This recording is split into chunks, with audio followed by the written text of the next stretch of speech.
Sorry about the technical difficulties, ladies and gentlemen. My computer is slow and we were disconnected here for a few seconds again. What I was wanting to say is that in part of your preparation, you should be armed. There is a very hard push and drive within the American government to disarm the American people. Fortunately, for myself, I woke up 20 years ago, going on 21 years, in 1992. As a matter of fact, if somebody off the streets would have told me that a group of men and women were conspiring to control humanity back then, before I believe it was July of 1992, I would have called that person crazy myself. I happen to believe those that are awake, most of them are awake of their own volition. There are people, such as myself, working very diligently to awaken my family and my friends, my neighbors, and the nation as a whole. But you need to arm yourself, and I recommend that you possess at least 3 different types of weapons with at least 1,000 rounds of ammunition for each. One is a 12-gauge shotgun with double-aught buckshot. Number 2 is a handgun, preferably a 40 caliber, a Beretta, a Glock, or a Taurus, Smith & Wesson. All, as a matter of fact, all handgun manufacturers are good manufacturers. You just have to pick the right one that fits your budget. Semi-auto, preferably. You also need a rifle that's chambered in a military round. A .223, which is 5.56 millimeter NATO round. A .308, 7.62 by 39. Excuse me, I'm correct myself. The NATO .308 is 7.62 millimeter. If you buy an AK-47 or an SKS rifle, it is 7.62 by 39 millimeter. That is the Russian or the Soviet, former Soviet bloc version of the NATO .308. Another rifle preferably would be one in .30-06 caliber bolt action. A hunting rifle will suffice. And as a fourth weapon that you should probably add into the mix is any .22 caliber rifle that you can find. A .22 caliber rifle, in my opinion, is one of the best calibers that you can have. There is nothing probably short of an angry grizzly bear or a polar bear that you cannot kill with a .22 rifle. You can hunt deer, despite the fact that most game departments in the United States have made it illegal to do so. You can hunt deer and kill deer quite effectively with a .22 caliber rifle. Do not procrastinate, ladies and gentlemen. If war were to break out in Iran or Syria, financial analysts and speculators and traders freely admit that oil could hit $200 to $300 a barrel. And what would that mean for our economy? It would be a disaster. Number one, they freely admit that gasoline could go to $9 to $12 a gallon. Who among us, the average common man, would be able to afford $9 to $12 a gallon gasoline? You would not be able to afford to go to work. Diesel fuel, which is always 50, 60 cents higher, at least in the area I am in, would probably be between $18 and $20 a gallon, ladies and gentlemen. That would virtually stop all truck traffic in the United States. And it wouldn't take long, because they do not need much time to create chaos, which is their goal. That would mean that food deliveries as well as other supplies that are delivered daily into our major cities would collapse overnight. And what would happen, ladies and gentlemen, if that were to occur?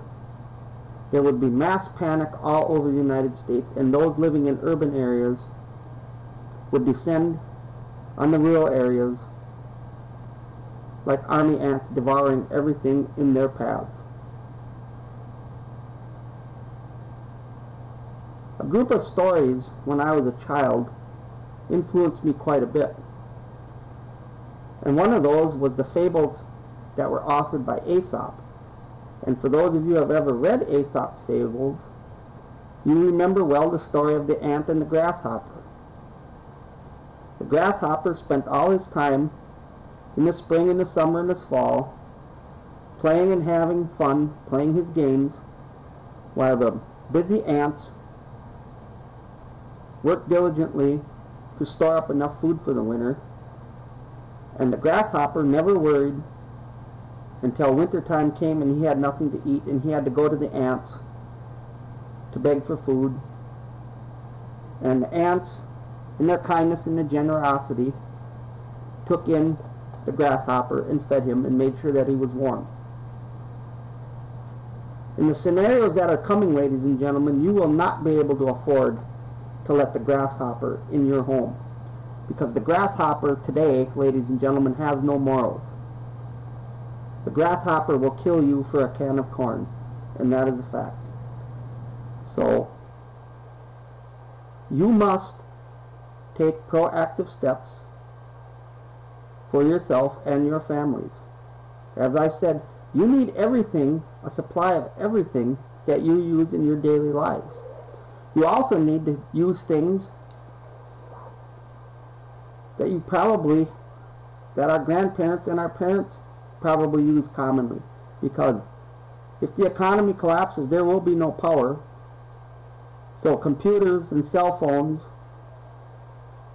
and everything that's powered by electricity will be virtually of little use. I bought myself, and it arrived in the mail the other day, a hand crank radio. It's a good little gadget. It's sturdy, it works as it's advertised, and I have the peace of mind of knowing that I will still be able to possibly hear what's going on in the outside world when batteries are not available to buy in the grocery store. I'll tell you a little story about my grandfather. My grandfather was born in 1901, and I had the pleasure of listening to some of his stories. And I asked him, what was it like growing up in the Great Depression, grandfather? And he told me that there was nothing in the stores, ladies and gentlemen. There was nothing to buy. If you had a job and you worked on a farm or you lived in a farm, you were generally okay because you could live and eat what you produced off of your farm. He said firearms were virtually useless because there was no ammunition to be bought in the stores. He said there was nothing, ladies and gentlemen, in the stores to purchase. And this happened and occurred for many years. The Great Depression didn't start and it didn't end overnight. It took decades to come out of the Great Depression. And a friend of mine had an interesting observation. Back then, when somebody didn't have something, they didn't steal it from their neighbors because they had morals. Today, with our culture being trashed and destroyed by the Illuminati over the decades, they've destroyed the morals and the values of the American people. And your neighbor could be your very worst nightmare. And you need to, in your area, you need to scout out every local, every remote cabin, every remote place that you can. You should find every water source that you believe is safe to use and take advantage of those places when the need arrives. I am fortunate that I have never left the area which I grew up in. I'm in a very fairly remote rural area, not to say that there aren't cities, smaller cities close to me, but if I needed to disappear into the wilderness, I could do so very quickly. And I know the water sources, all the cabins, all the places I can go in my area, and you need to do the same thing, ladies and gentlemen. You need to start preparing. There are a great many people in the quote-unquote patriot movement that I see, and mostly all they do is they post pictures and they post videos from YouTube. That's fine and dandy to try to bring people to the truth and to wake people up, but you need to take steps personally in your lives, and I'm sure that many of you are doing it, but I can't emphasize this enough. As I said, there are many things that are happening in the world that could set the entire world on fire, and we are teetering on the verge of an economic collapse. And this economic collapse, ladies and gentlemen, has been planned for decades, and they plan on merging the economies of the world, which they've pretty much already done for all intensive purposes. But their goal is to destroy what we know as the American dollar, destroy all the currencies in the world, and bring about a one world currency, or a cashless society that they will force upon the people of the world. So tonight, I have another book that we're going to study from. The sum total of all man's knowledge, ladies and gentlemen, is written down in books. That is a fact that cannot be denied. I have many books that I have found on the internet that I possess in my home library. And for those of you who don't believe in a quote-unquote conspiracy, that is fine. But all of these authors are very diverse. They come from all parts of the world, and they come to the same conclusions, ladies and gentlemen. It cannot be all a matter of conjecture. It cannot be all a matter of fantasy. That all of these people from all walks of life, from all over the world, have taken the time to do the research into the real history of mankind, and they all come up with the same conclusions, that we are heading for a world government. That is their goal. That is what they want. That is what they work towards. We are not in a political battle. Politics is a front for these people. Whether or not you are religious makes no difference. These people have a religion. They are running the world, and what they believe will one day affect you. And that is a fact. So we are going to go to the screen, and we will go to the 3D mix, and I'm going to narrow this in, and we are going to be reading from a book entitled The New World Order. And it is the same New World Order that was so fondly talked about by former President George Herbert Walker Bush. George Herbert Walker Bush talked about the New World Order many times during his administration. And tonight I have the book laid out differently, so hopefully it'll be easier to go through, as I have it formatted in book form. So when we go through the book, I don't have to use the arrows, and hopefully it won't freeze up on me. So I'm going to minimize my toolbar, and as I said, this book is entitled The New World Order, and it was written and authored by A. Ralph Epperson. And we are going to start, and I'm going to go through, not going to go through the mundane aspects of the book, and I've got to widen this out again, ladies and gentlemen, so everybody can see what's inside the book, because I've got this laid out, as I said, in book form. And I'm going to go through this, and we are going to get to chapter 1.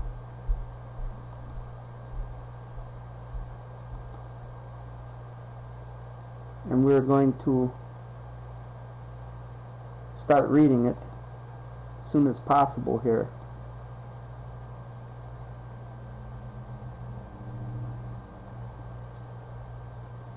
And I gotta see what's going on here, because in here we have chapter 1, and I gotta zoom out, and I'm sorry about that,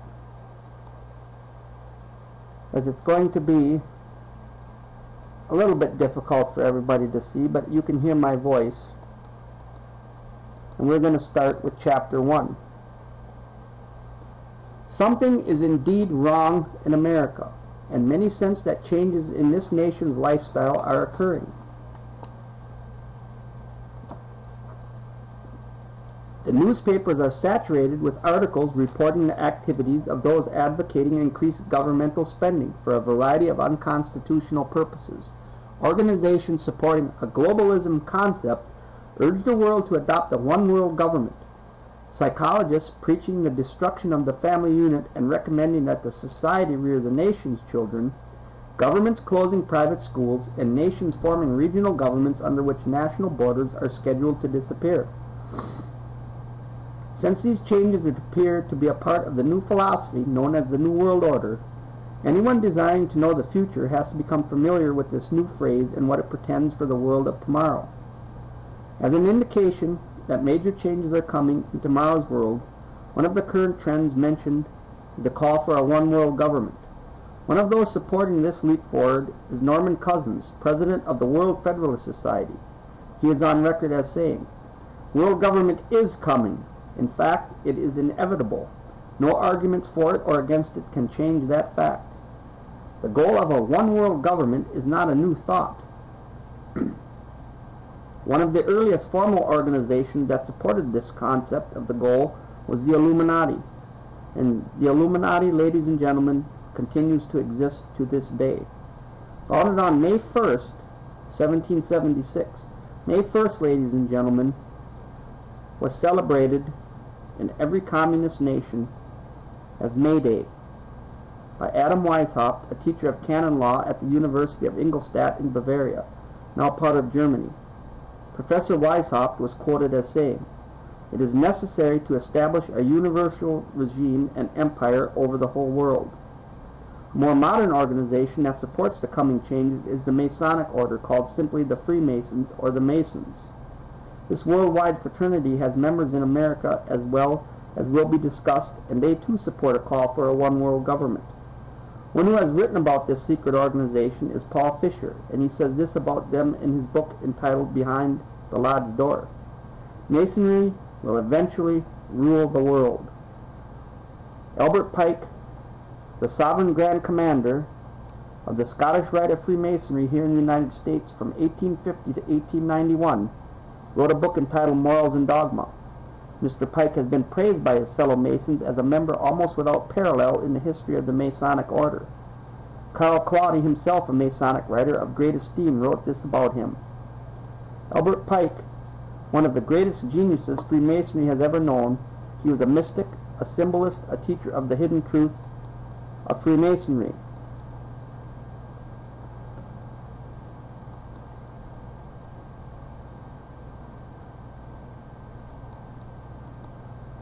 So the outsider can know that whenever Mr. Pike speaks, he speaks with authority and knowledge. He is perhaps the greatest Masonic writer of all time. His book is given to each Scottish Rite Southern Jurisdiction Freemason who is asked to read it. There seems to be a difference of opinion as to whether or not this book is still required reading for each Scottish Rite Mason. This writer was told that it was given to each Scottish Rite Mason in Tucson. Other Masons say that is not true. In it, he informs a new Mason about the moral teaching of the Masonic Lodge. He instructs the Masonic reader that the order will eventually be asked to rule the entire globe.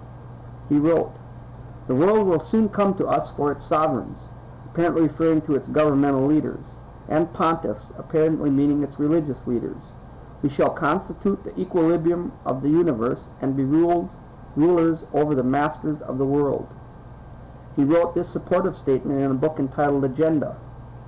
And thus the warfare against the powers of evil that crushed the order of the temple goes steadily on, and freedom marches ever onward toward the conquest of the world. The order of the temple Mr. Pike was writing about was the Knights Templar, which was, according to him, devoted to the cause of opposition to the tiara, the Pope's triple crown, and the crowns of kings. Mr. Pike said the Catholic Church was a power of evil because it had crushed the Templars, even though he admitted that they were devoted to opposition to the Church and its leader, the Pope.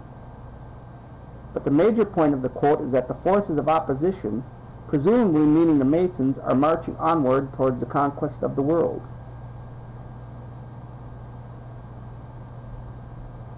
Mr. Pike repeated his devotion to the conquest of the world with this comment at the end of his book entitled Morals and Dogma. Such, my brother, is the true word of a master Mason, such the true royal secret, which makes possible and shall at length make real the holy empire of true Masonic brotherhood. But the major worldwide movement that champions a one-world government under a religious leader is a new phenomena occurring worldwide called the New Age movement. Tex Mars, a researcher into this new religion, has written 2 books on the subject. Both of these books are excellent primers for those who wish to know more about the beliefs of this religion.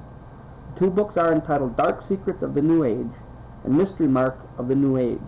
He has written, the New Age movement has undeniably taken on the definite form of a religion, complete with an agreed-upon body of doctrine, printed scripture, a pattern of worship and ritual, a functioning group of ministers and lay leaders.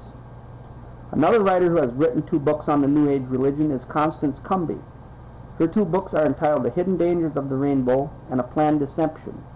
And I have both of those books, ladies and gentlemen, in my home library, and I recommend strongly that those of you listening to this program get those books and read them as well. The New Age movement is a religion, complete with its own Bibles, prayers and mantras, Vatican City, Jerusalem equivalents, priests and gurus, born-again experiences, they call it rebirthing, spiritual laws and commandments, psychics and prophets, and nearly every other indictica of a religion. The new religion has a series of leaders. One is a woman named Alice Bailey, and I recommend, ladies and gentlemen, that you get all of her books and read those as well. A prolific writer on the subject of the New Age. She was the founder of an organization called the Arcane School, one of the major Lucis Trust divisions.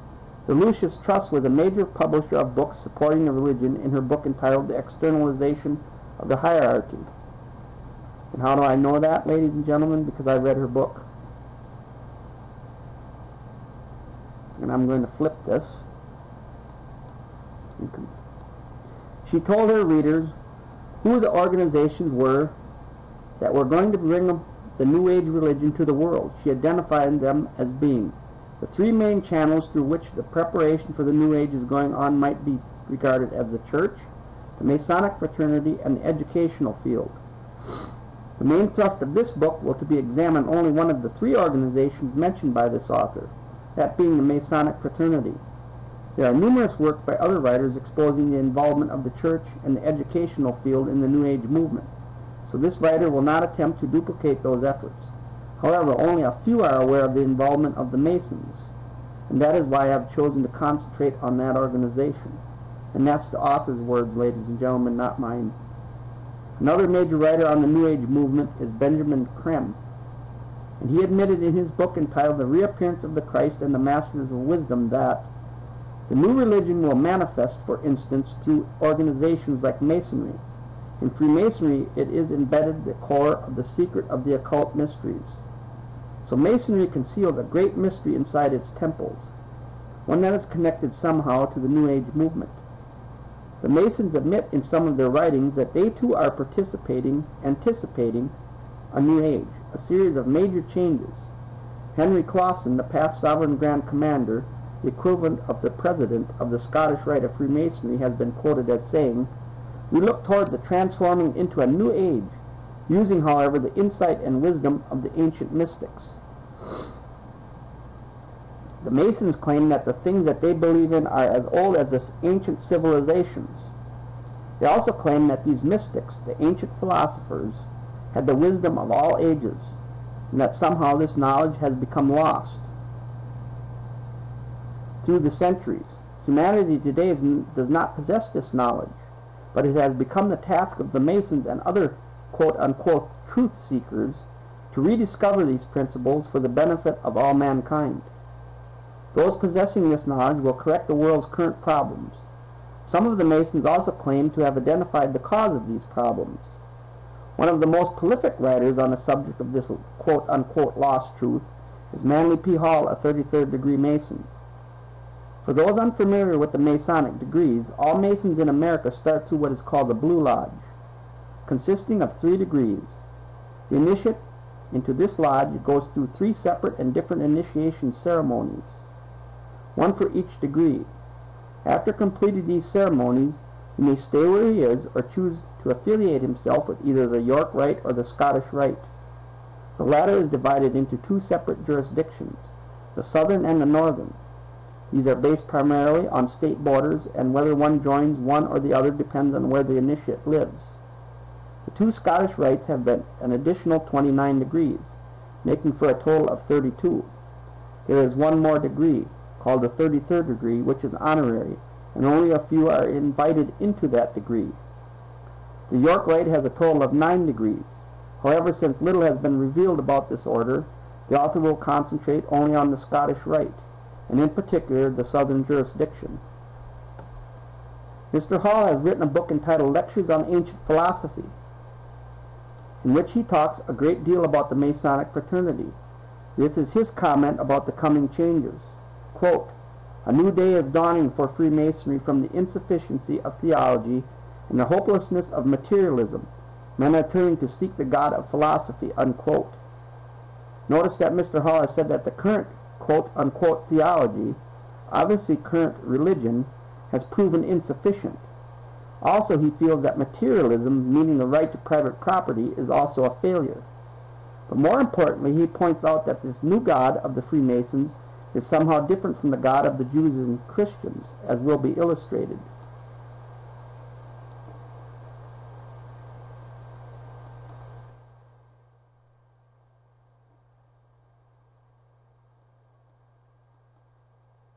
Later, some of the Masons believe that the God of the Bible is a God of evil. Helena Petrovna Blavatsky, perhaps the founder of the current New Age movement, has also determined that the Masons are somehow supportive of her religious views. She wrote this in her book entitled The Secret Doctrine. At the end of the 18th and the beginning of the 19th centuries, many Freemasons traveled to Tibet, where they were initiated into the esoteric, defined as intended for, or understood only by a chosen few, as an inner group of disciples or initiates, order of the Masters of Wisdom. It should be expected that she would support the Masonic fraternity. In 1875, she founded an organization called the Theosophical Society, basically dedicated to teaching the world about her new secret religion. One of the earliest members of that organization was Albert Pike, later to become the Sovereign Grand Commander of the Scottish Rite of Freemasonry. Albert Pike, who later became a 33rd degree Mason, the highest degree attainable, also saw that there were some significant changes coming, and that he was supportive of these changes. He wrote the following in his book entitled Morals and Dogma. "We can only look on all the evils of the world and see that it is only the hour before sunrise and that the light is coming. If Mr. Hall is right, the evils that his fellow Masons, Albert Pike, saw are connected to current religion, and that which is coming is somehow different from those religious views." Mr. Hall, who has mentioned previously, is another 33rd degree Mason, also wrote that a new day was coming and that it was not too far in the future. A new light is breaking into the east. The significance of the location, the east, will be pointed out later. A more glorious day is at hand. The rule of the philosophic elect, the dream of the ages, will yet be realized and is not too far distant. So Mr. Hall is also expecting that these changes are about to occur in the not-too-distant future. Someone who attempted to zero in on what these changes were expected to occur was Alice Bailey. Previously mentioned, she wrote about when she thought the New Age would arrive. Eventually there will appear the Church Universal. and its definite outlines will appear towards the close of this century. Since she wrote in the 20th century, we can see that she was predicting the eventual arrival of the New Age, sometime around the 1990s. This estimate of that date is not too far wrong, as will be demonstrated later in this book. Whatever is coming in the future, some New Agers have told us that they expect that it will last for a long time. One such writer is Ruth Montgomery, who wrote that she saw that the new religion would rule the earth for 1,000 years. The same 1,000 years, ladies and gentlemen, that Adolf Hitler talked about, the same 1,000 points of light that President George W. Herbert Walker Bush talked about. She wrote the following in her book entitled Herald for the New Age.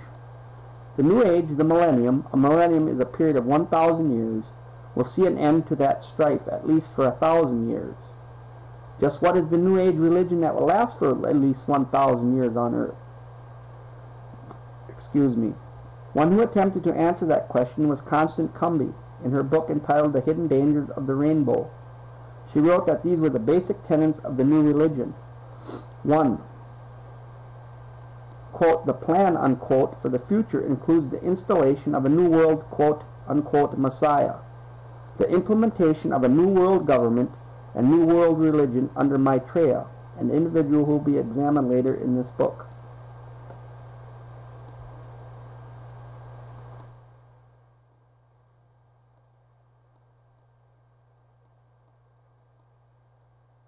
Two, a universal credit card system will be implemented, and that's what they're working on right now, ladies and gentlemen. As I warned you, there will be an economic collapse, and there will be a one world currency or a one world cashless society. A world food authority will control all of the world's food supply, a universal tax, a universal draft. They intend on utterly rooting out people who believe the Bible and worship God, and to completely stamp out Christianity. As was discussed prior to this summary, certain people have indicated that they see the Catholic Church as an enemy. Here Mrs. Cumby says that they see not only Catholicism as the enemy, they also see all of Christianity as an enemy. Whatever the New Agers believe in, it appears to be growing in popularity. Bantam Books, one of this nation's leading publishing houses, has reported that the sales of their New Age titles has increased tenfold in the past decade. Time magazine reports that the number of New Age bookstores has doubled in the past 5 years to a total of about 2,500. According to an article in Forbes magazine, quote, publishers estimate that the total sales of New Age titles today are at least $100 million at retail, unquote. So whatever they believe in, many believe in it. But perhaps the most insightful comment about the nature of what the New Age religion believed in and who they worshipped as their God was written by Mrs. Cumby in her book entitled The Hidden Dangers of the Rainbow. She wrote that they had, quote, the intent of bringing about a new world order, an order that writes God out of the picture and deifies Lucifer, unquote. So if Mrs. Cumby and the other writers on the subject are right, the New Age movement needs to be studied in some depth. The New Age religion appears to be the exact opposite of the Old Age religion, meaning the religion of the Jews and the Christians. These are the two religions that set the United States on its course, because these religions taught that mankind had some basic human rights. They held that the family was the basic unit in all of the world. They believed in the right to private property.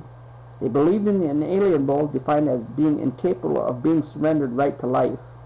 They held that each person had the right to worship their God. They held that all had the right to freedom of association. As shall be documented in this study, these positions, which were deemed to be self-evident by those who wrote the American Declaration of Independence and the Constitution, became the cornerstones of the American civilization. The term self-evident means that these human rights were not worthy of debate because they stood on their own simply because they were true. They could not be debated.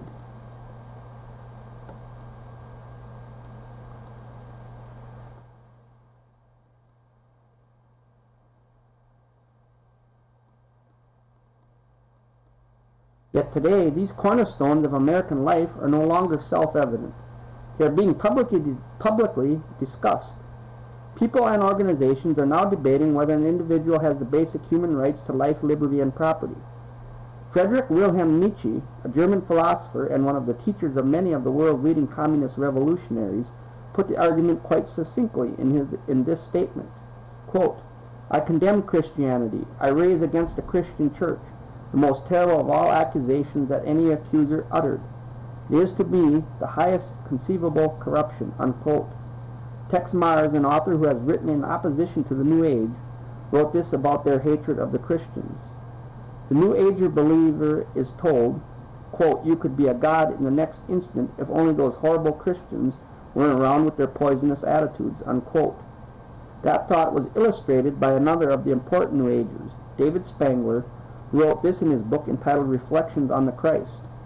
Quote, "We can take all the scriptures and all the teachings and all the tablets and all the laws and all the marshmallows and have a jolly good bonfire and marshmallow roast, because that is all they are worth." Unquote. So the New Age, like the Masons, feel that Christianity is the enemy, a force to be countered, not by open debate, but by contempt and ridicule, as shall be illustrated later, by even murder. Other parties wish to join the debate. In 1911, the Socialist Party of Great Britain published a pamphlet entitled Socialism and Religion, in which they placed their position about religion into the arena. Quote, "It is therefore a profound truth that socialism is the natural enemy of religion. A Christian socialist is in fact an anti-socialist. Christianity is the antithesis of socialism." Unquote. So the socialist, the New Ager, and the Mason have declared war on the Christians. And, as in every war, the enemy must be defeated, even by bloodshed if necessary. This war is no different. Bloodshed is anticipated by all parties in the battle. Lavetti Lafferty and Bud Hallowell, two New Agers, started the discussion about how their religion sanctions the use of violence against the Christian community. They wrote the following in their book entitled The Eternal Dance. Quote, "This is a time of opportunity for those who will take it, apparently the New Agers, for others apparently the Christians. If the earth is unsuitable for them, if they will not accept the New Age religion, they will go on to other worlds." Unquote. Another New Age spokesman, Maharishi Mahesh Yogi, the quote, guru, unquote, sought out by the rock and roll group known as the Beatles, has been quoted as saying, "There has not been and there will not be a place for the unfit, apparently the Christians. The fit will lead, and if the unfit are not coming along, if they will not accept the New Age religion, there is no place for them. In the Age of Enlightenment, there is no place for ignorant people. Non-existence of the unfit has been the law of nature." Another example of New Age thinking on this vital issue came from a pamphlet available in a bookstore selling New Age material. It was published by something called the Guardian Action Publications of New Mexico, and it was entitled Cosmic Countdown. It alleged that it had received these thoughts from something called, quote, "higher intelligence," unquote, and it directed the attention to the hunger disease problem in the third world. The pamphlet stated, quote, "The world should be forewarned to be on the lookout for diseases which have been suppressed,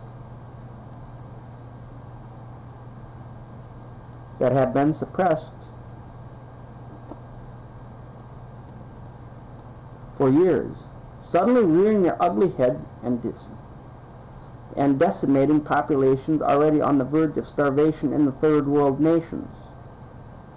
Although these peoples will eventually be replaced by the new root race about to make its appearance in a newly cleansed world, nevertheless, for the moment, this is a tragedy.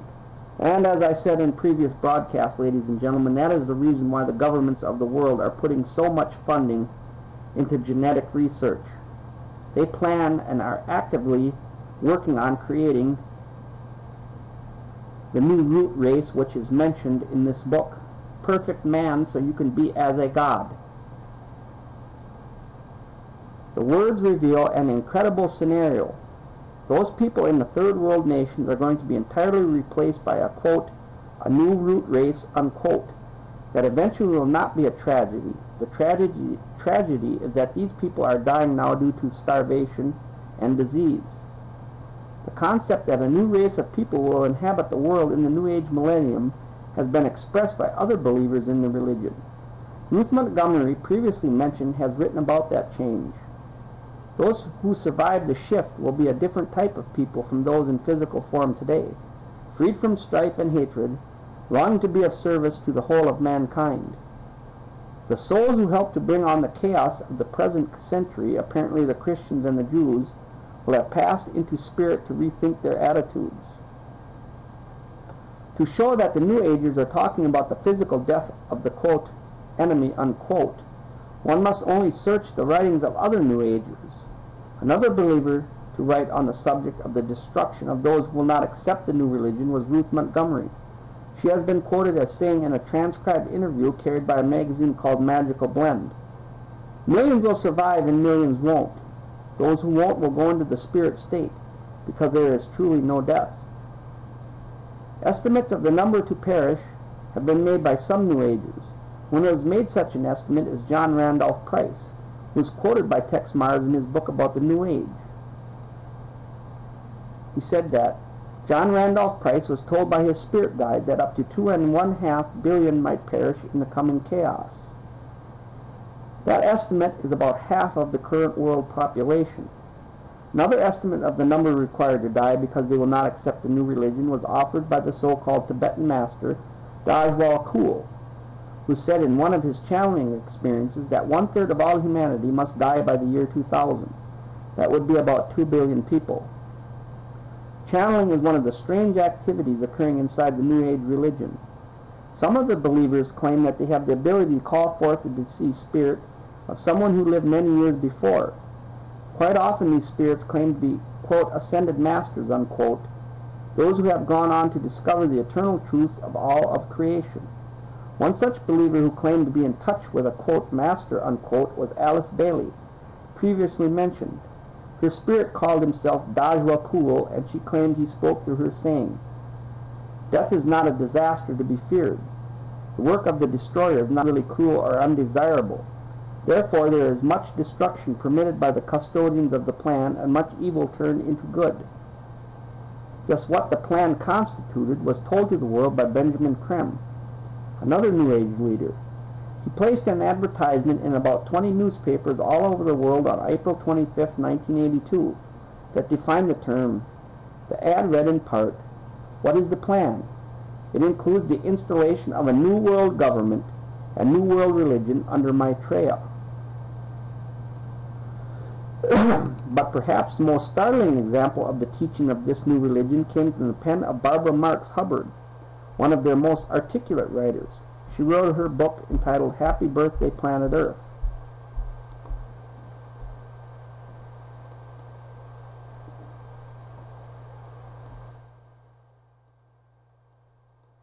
The choice is, do you wish to become a natural Christ, a universal human, or do you wish to die? So the people of the world will be given a choice. They will choose to accept the new religion, or they will choose to die.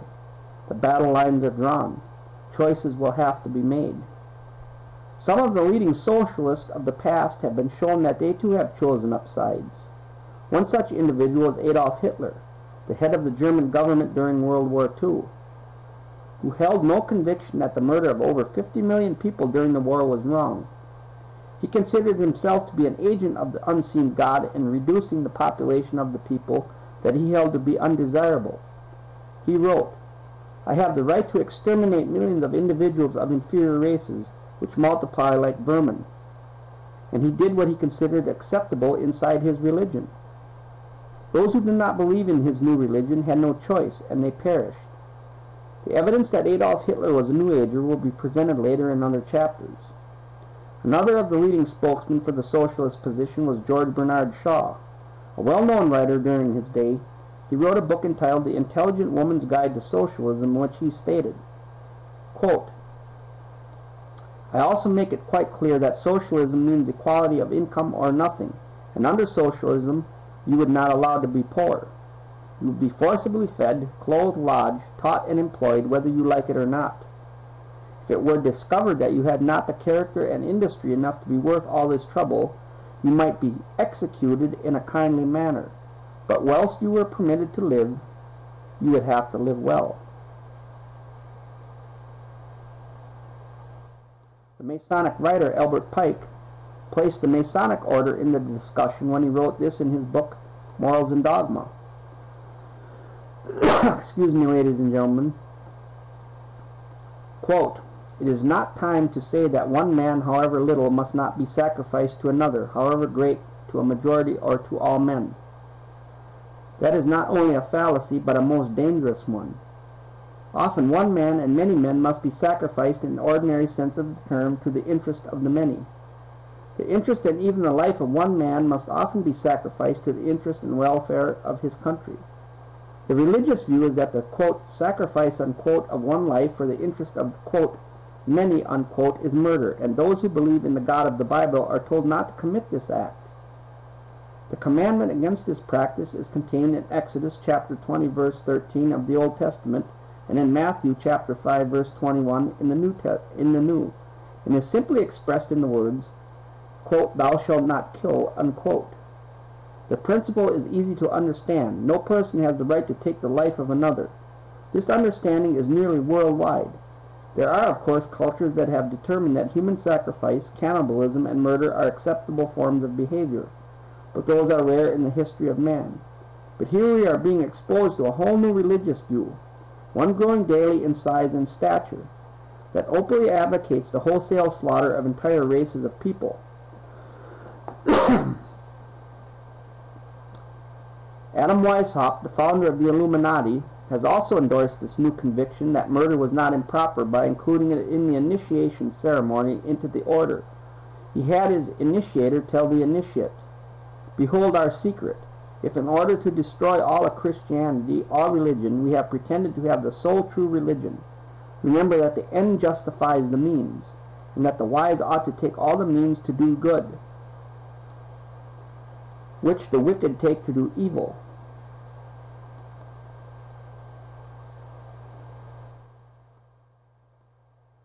The initiate was told that he may use whatever means, murder included, to achieve the goals of the association that he was joining, and that the major goal of the Illuminati was the destruction of all religion, including Christianity.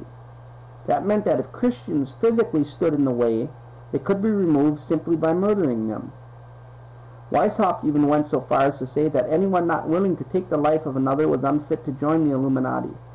He wrote the following in a letter to a fellow member in 1778. No man is fit for our order who is not ready to go to every length. Weishaupt wrote that again, this time using different words. This can be done in no other way but by secret associations, which will by degrees and in silence possess themselves of the government of the states, and make use of these means for this purpose, which the wicked use for attaining base ends. Weishaupt was aware of the enormous power of government, and he desired its power for his members. He committed his organization to its infiltration. Then he committed it to unspeakable purposes, anything that would further the goal of the Illuminati. He even went on to grant permission to his members to distort the truth by lying if it would further their goals. He wrote, there must not a single purpose ever come in sight that may betray our aims against religion and the state. One must speak sometimes one way and sometimes another, but so as never to contradict ourselves, and so that with respect to our true way of thinking, we may be impenetrable. Perhaps a perfect example of an oath that the initiates take somewhere along the road to the pinnacle inside the secret society was given in a book written by George Orwell, entitled 1984. Mr. Orwell has an initiate into a secret society called the Brotherhood. In his story asks these questions. Are you prepared to give your life? Are you prepared to commit murder? Are you prepared to commit acts of sabotage which may cause the death of hundreds of innocent people? Are you prepared to betray your country to foreign powers? Are you prepared to cheat, to forge, to blackmail, to corrupt the minds of children, to distribute habit-forming drugs, to encourage prostitution, to disseminate various diseases, to do anything which is likely to cause demoralization and weaken the power of the people? Are you prepared to commit suicide if and when we order you to do so? This is an example of the philosophy that the ends justify the means. The initiate should do as he was required. as long as the act benefited the brotherhood. There is no morality under such an oath. So murder of the unfit, those unwilling to adopt a new religion, will be acceptable, and those who do the annihilating are to feel no remorse. In the view of the New Age religion, the murderers have served mankind well. But this callous disregard for the right to life of every human on the face of the earth has predicated before. In the New Testament, John was moved to write in John chapter 6, verse 12, Yea, the time cometh, that whoever so killeth you will think that he doeth God service. The New World Order will sail in on a sea of blood.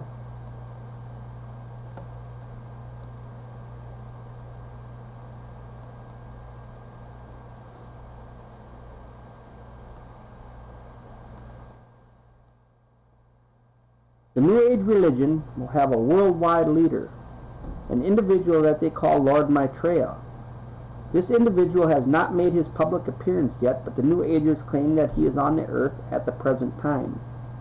They claim that he came to live with the Asian community in East London, England, in July 1977 by descending from his ancient retreat in the Himalaya mountains along the border of India and Tibet. They further believe that his imminent emergence into full public view is assured. They also claim that this individual is the one that the Christians call Christ, the Jews call the Messiah, the Buddhists call the fifth Buddha, the Hindus call Krishna, and the Muslims call the Imam Mahdi. In other words, all of the major religions of the world are awaiting the arrival of the one individual. It is their claim that this one individual living now in London is one expected by all of these religions, and he is on the earth now, patiently waiting for the appointed time to reveal his existence to the peoples of the world. He will apparently assume the leadership of all of these religions, and when he does, he will create a one-world religion. Excuse me, ladies and gentlemen, I have to take a little drink because I have such a dry throat.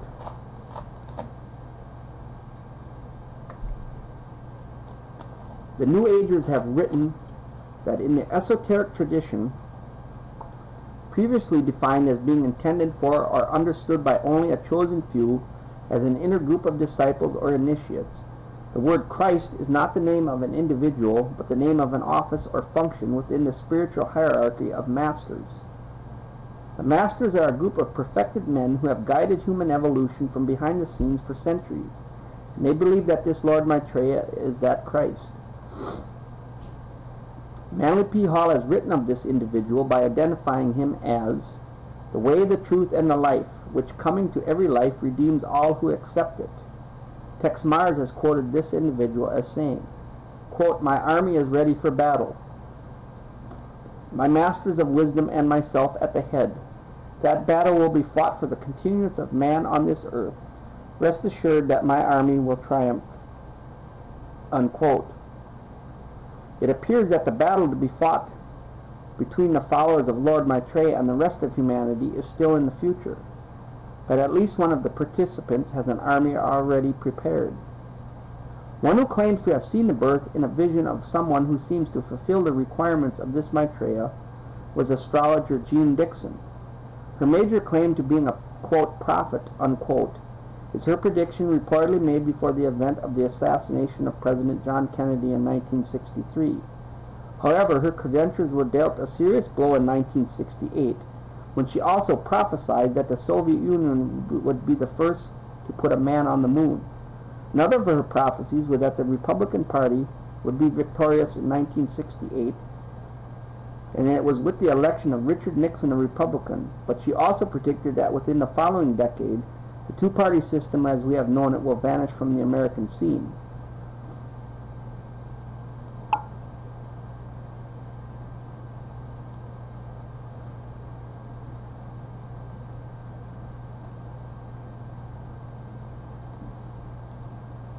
She further predicted that Richard M. Nixon had excellent vibrations for the good of America and would serve the country well.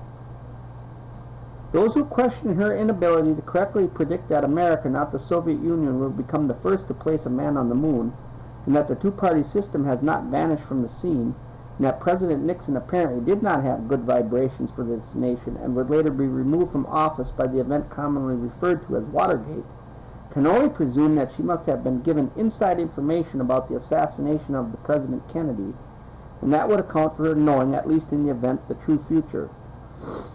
Secondly, one can only wonder why this non-prophet should be listened to about anything after her appalling record on prophecies. But there is reason to believe that she might have been asked to write an account of this vision of an important birth by the New Age religion because they wanted the official imprimatur of someone commonly referred to as a prophet. In other words, her prophecy might have been written to legitimize his claim to be a man-god, so that when this individual made his public appearance himself, the public would marvel at the fact that his birth had fulfilled a prophecy. But in any event, Ruth Montgomery wrote a book about her entitled The Gift of Prophecy, in which she wrote about the very revealing and intriguing vision that Jean Dixon allegedly had. The vision, which Jean considers the most significant and soul-stirring of her life, occurred on February 5, 1962. She saw the brightest sun she had ever seen. The reader is asked to remember this reference to the sun. Stepping out of the brightness were a pharaoh and Queen Nefertiti. Remember here that these two individuals were Egyptians. This will become significant later on in this study. The couple thrust forth a baby as if offering it to the entire world. Jean looked at the baby and then said, according to the author, "I know here is the beginning of wisdom." So what Ruth Montgomery wrote can be summarized as follows. A sun deity gives the world a child from Egypt who possesses enormous wisdom, and this event allegedly took place on February the 5th, 1962. The interpretation of these symbols will be discussed later, and their alleged significance will be developed. Jean then says, "A child born somewhere in the Middle East shortly after 7 a.m. on February the 5th, 1962, will revolutionize the world. Before the close of the century, he will bring together all mankind to one all-embracing faith. Mankind will begin to feel the great force of this man in the early 1980s, and during the subsequent 10 years, the world as we know it will be reshaped into one without wars and suffering. His power will grow greatly until 1999. This year is extremely significant, as will also be developed, at which time the peoples of this earth will probably discover the full meaning of the vision." And now, ladies and gentlemen, we are here in the year 2013, and some listening to this will probably be laughing that this is all a bunch of hullabaloo, that we've passed 1999 and nothing has happened. Well, technically, ladies and gentlemen, we did not enter the 21st century until the year 2010. Because the Gregorian calendar changed the way that we measure time. We did not enter the 21st century in the year 2000. We entered the 21st century in the year 2010. We are now in the year 2013, and the number 13 is significant in the occult. It symbolizes the number of the death and the resurrection, the phoenix who had died and who will be reborn. Hence, the very bizarre opening and closing ceremonies of last year's Olympics. So according to this vision, a child born on February the 5th, 1962, will grow up to bring a one-world religion onto the face of the earth, and his efforts will be successful in 1999. The New York Times newspaper ran 3 consecutive articles on the conjunction of 5 planets, the sun, the moon, and an invisible body that astrologers call Ketu. Starting on February the 4th, 1962, the first article stated that the various bodies moved into rough alignment in the constellation Capricorn at 7:05 a.m. New York time, and that they would remain in that alignment until 7:17 a.m. New York time Monday. However, the article went on to say that the most of the people in India became alarmed because most astrologers were making predictions of disasters. There were a few astrologers who were predicting good for the world as a result of this alignment, but few Indians appeared to be paying them much heed.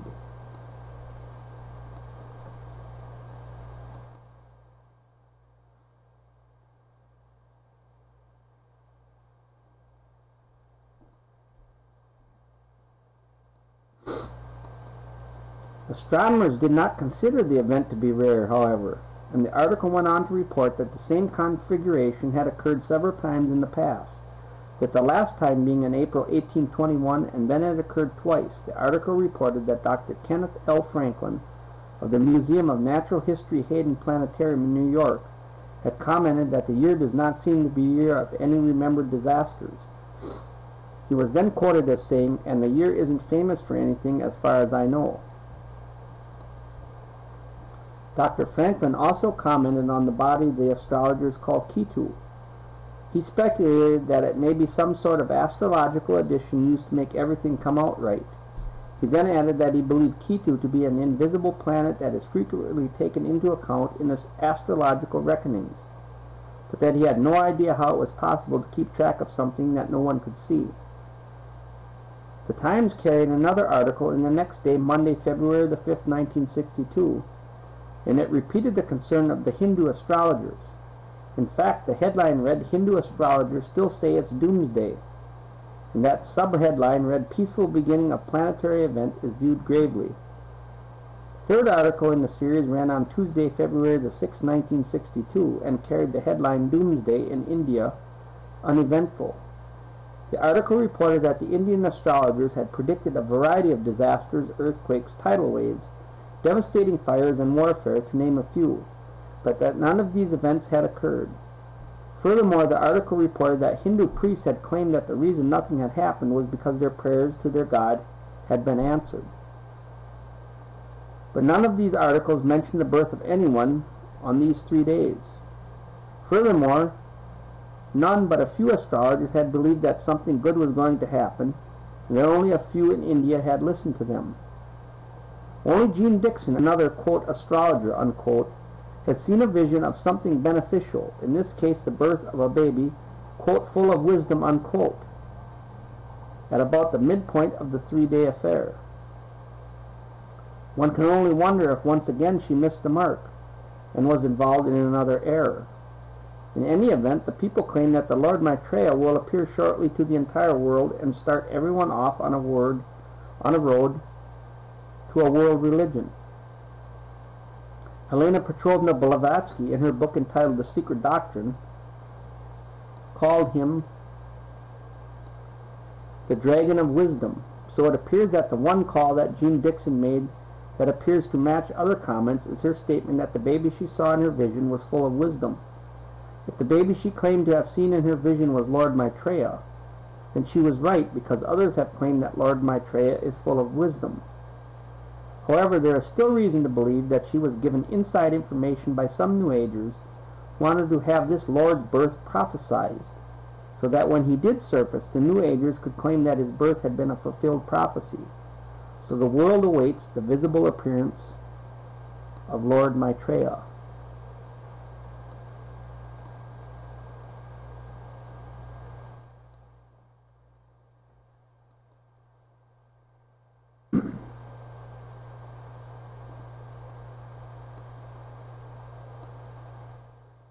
The one who knows the secret does not speak. The one who speaks does not know the secret. Alice Bailey, one of the key members of the New Age religion, wrote, "There is no question, therefore, that the work to be done in familiarizing the general public with the nature of the mysteries is of paramount importance at this time. These mysteries will be restored to outer expression through the medium of the Church and the Masonic fraternity." The question of just what the ancient mysteries were was answered in part by Albert G. Mackey, another 33rd degree Mason, in his 2-volume work entitled Encyclopedia of Freemasonry. He wrote this under the subject of the ancient mysteries. Each of the pagan gods had, besides the public and open, a secret worship paid to him to which none were admitted but those who had been selected by preparatory ceremonies called initiation. This secret worship was termed the mysteries. The student of the Masonic order can know that when Mr. Mackey writes, his writings can be relied upon. He is considered to be one of the most premier Masonic authors of all time. These are the comments from the biographical information presented on Mr. Mackey in the front of his encyclopedia. His writings are universally esteemed for their sincerity, honest records, and common sense. He was a leader in research who valued accuracy. Carl Claudy, another Mason who writes on the subject of the Lodge, also has words of praise for Mr. Mackey. He was one of the greatest students and most widely followed authorities the Masonic world has ever known. And in his book entitled Introduction to Freemasonry, he praised Mr. Mackey with these words: Albert Gallatin Mackey, one of the greatest students and most widely followed authorities the Masonic world has known, is the great master of Freemasonry. So Mr. Mackey can be believed when he tells his readers that the worship of pagan gods had a secret non-visible worship besides the public one. The reader can believe him when he identifies the name of this secret worship. He told his readers this secret worship was termed the Mysteries. Another has written about the subject of the ancient mysteries was Manly P. Hall, another 33rd degree Mason.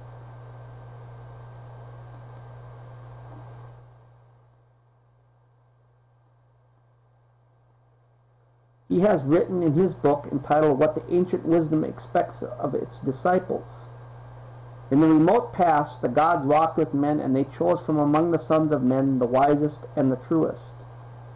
With these specially ordained and illuminated sons, they left the keys of their great wisdom, which was the knowledge of good and evil. These illuminated ones founded what we know as the ancient mysteries. He wrote additional comments about these mysteries in another of the books he has written, called The Secret Teachings of All Ages. The Arcana, defined as being a secret or hidden knowledge of the ancient mysteries, were never revealed to the profane, defined as those not initiated into the inner mysteries, except through the media of symbols. Symbolism fulfilled the dual office of concealing the sacred truths from the uninitiated and revealing to those qualified to understand the symbols. And that is very important, ladies and gentlemen, to understand symbology, to understand dates, because these people do everything by their symbols and they do everything by their dates. Mr. Hall dedicated this latter book to the proposition that concealed within emblematic figures, allegories, and rituals of the ancients is a secret doctrine concerning the inner mysteries of life, which doctrine has been preserved in toto, in the whole, among a small band of initiated minds since the beginning of the world. He went on to mention that the mysteries were secret societies binding their initiates to inviolable secrecy and avenging with death the betrayal of their sacred trusts. Mr. Hall told the reader that no one is to know the identity of those who have received the secrets. He wrote, "The true adept and initiate shall reveal his identity to no man, unless that one is worthy to receive it." He further explained where some of these initiates lived when he wrote, "No reasonable doubt can exist that the initiates of Greece, Egypt, and other ancient countries possess the correct solutions to those great cultural, intellectual, moral, and social problems which in an unsolved state confront the humanity of the 20th century. He further amplified the thought when he added, Neoplatonism, defined by Mr. Hall as a school founded by Platonists around 240 AD, concerning itself with the problems of metaphysics, the study of knowledge, recognized the existence of a secret and all-important doctrine, which from the time of the earliest civilization had been concealed within the rituals, symbols, and allegories of religions and philosophies. So in summary, it is possible to understand what these ancient mysteries were. There appear to be at least 4 truths gleaned from the information provided in the comments made above. These truths appear to be: 1. The ancient mysteries had 2 forms of worshiping the same God. 2. The knowledge of the true God was reserved for those who had been entrusted with the secrets. 3. Those who understood those secrets were sworn to their strictest secrecy. 4. Those who had knowledge of the secrets claimed to possess all of the answers to all of the problems of mankind. There was an additional secret for the secret bearers. They had to be initiated into a private initiation ceremony. Albert Pike wrote a little about it.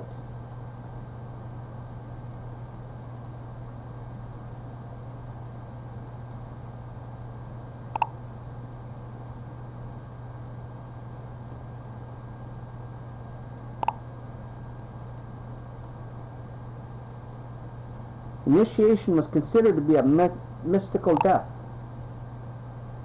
and the perfect epoch was then said to be regenerated, newborn restored to a renovated existence of life, light, and purity.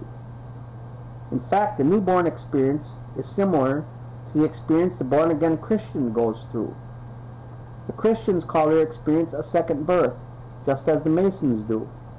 In fact, Albert Pike calls a similar ceremony a born-again experience. He wrote, "In the Indian mysteries, the third degree, the initiate is said to be born again. The ceremony in the ancient mysteries has been described by the Masonic writer Manly P. Hall. In the ancient system of initiation, the truth seeker must pass through a second birth, and those who attained this exalted state were known thereafter as the twice born. This new birth must be personally earned through a complete regeneration of character and conduct. The new birth ceremony involves a symbolic death, according to the Mason Kenneth Mackenzie. He wrote, "In the ancient mysteries, the aspirant could not participate in the highest secrets until he had been placed in the coffin. In this he was symbolically said to die, and his resurrection was to the light." And ladies and gentlemen, in the Order of Skull and Bones, which George Herbert Walker Bush and George W. Bush is a member of, they both laid in a coffin, completely naked, with ribbons tied around their genitals. And in order to be controlled, they had to reveal all the sexual practices that they had done previously before being fully initiated into the order. Modern-day Masons participate in an almost similar ceremony to the one described by these Masonic writers. In the third degree, called the Master Mason degree, inside the Blue Lodge, the candidate is actually knocked off of his feet by several of the Masons in attendance. He is wrapped up in a blanket and moved to the western end of the temple. There, after further ceremony, he is raised up by a secret grip called the Master's Grip, or the Lion's Paw. Those who learn the mysteries also learn that they had a secret project, one that was described by Albert Pike in his book entitled Morals and Dogma. Mr. Pike wrote, "Behold our object, the end, the result of the great speculations of antiquity, the ultimate annihilation of evil and restoration of man to his first estate, by a Redeemer, a Messiah, a Christos, the incarnate Word, reason or power of deity." Mr. Hall told his readers that those who had been initiated in the mysteries were the secret power behind the governments of the past. He wrote this about these ancient initiates in his book entitled What the Ancient Wisdom Expects of Its Disciples. They are the invisible powers behind the thrones of the earth, and men are not but marionettes dancing with the invisible ones pulling the strings. We see the dancer, but the mastermind that does the work remains concealed by the cloak of silence. Other writers have confirmed the thoughts of Mr. Hall. A Masonic scholar named George Steinmetz also acknowledged that these mysteries exist, and that some of the members inside the Masonic lodges are custodians of the secrets. He has written this in his book entitled Freemasonry, Its Hidden Meaning. Ancient secret doctrine which is concealed in Masonic allegory and symbolism, it was but to preserve these truths for future generations that Masonry was perpetuated. Another who has officially connected the ancient mysteries to the Masonic order was Manly P. Hall, who wrote this: "Much of the ritualism of Freemasonry is based on the trials to which candidates were subjected by the ancient hierophants, defined as the high priests of the mysteries, before the keys of wisdom were ever enthroned to them.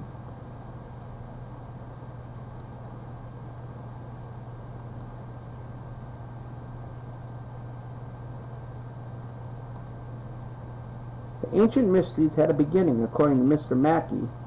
He wrote about where they started.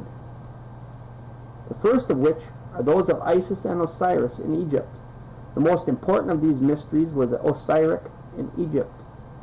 Another writer, Edmund Rayon, an ex-Mason, confirmed that the Masons were involved in the worship of Osiris when he wrote in this book entitled The Master's Carpet. Masonry's ceremonies, symbols, and the celebrated legend of Hiram in the Master Mason's degree were directly borrowed from the ancient mysteries, or the secret worship of Baal, Osiris, or Tammuz. Albert Pike then detailed where the mysteries were after their beginnings in Egypt. He wrote this in Morals and Dogma. From Egypt, the mysteries went to Phoenicia and were celebrated at Tyre. Osiris changed his name and became Adonai or Dionysus, still a representative of the sun.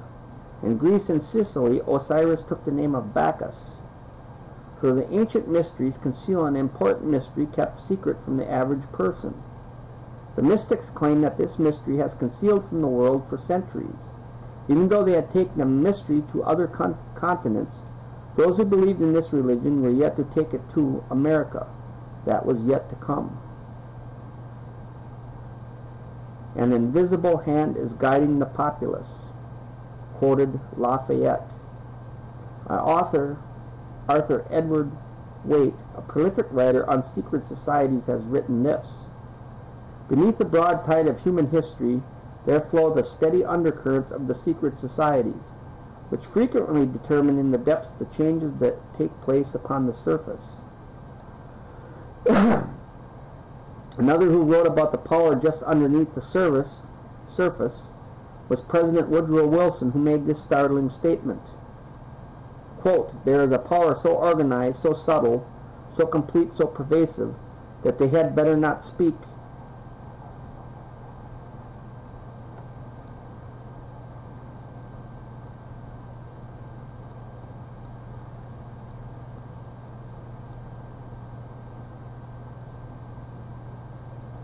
Excuse me, ladies and gentlemen, it did not flip for me. That they had better not speak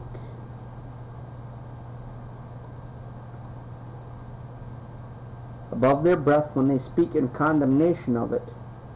So these two writers has warned America that secret societies have been arranging the major events of the past, and President Woodrow Wilson warned those who were quick to condemn these organizations that they had better be cautious. Albert Pike also connected the secret societies with the secret belief in his book entitled Morals and Dogma. He wrote that all secret orders and associations had two doctrines, one concealed and reserved for the masters, the other public. One such secret society with two doctrines was the Illuminati, and Professor Weishaupt, its founder, boasted of his organization's secrecy. He realized that his secrecy would enable them to decide the fate of nations, and become their deliberations were so secret no outsider could interfere. He wrote, "The great strength of our order lies in its concealment, that it never appear in its own name, but always covered by another name and another occupation."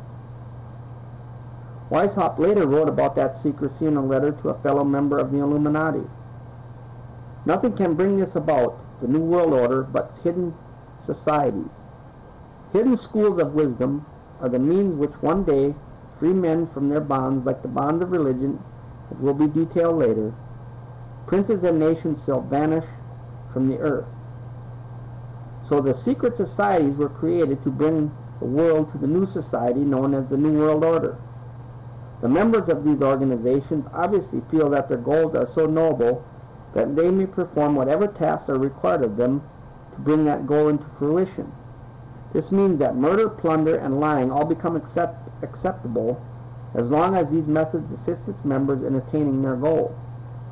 But the Masons want the world to know that they are not one of the societies involved in changing the world's civilizations. They are quick to rush to their own defense. Albert Mackey attempted to clear the air about those who had been charging them with some of these activities. He wrote in the Encyclopedia of Freemasonry, "There is no charge made more frequently against Freemasonry than that of its tendency to revolution and conspiracy, and to political organizations which may affect the peace of society or interfere with the rights of governments. It has been the unjust accusation of every enemy of the institution in all times past, that its object and aim is the possession of power and control in the affairs of state. It is in vain that the history records no instance of this unlawful connection between Freemasonry and politics. It is in vain that the libel is directed to the ancient constitutions of the order which expressly forbid such connections. So the public is to believe that just because their constitution forbids such activity, the Masons do not engage in it. But the evidence that connects the Masonic lodges to such activity continues to accumulate, Mr. Mackey's denials notwithstanding.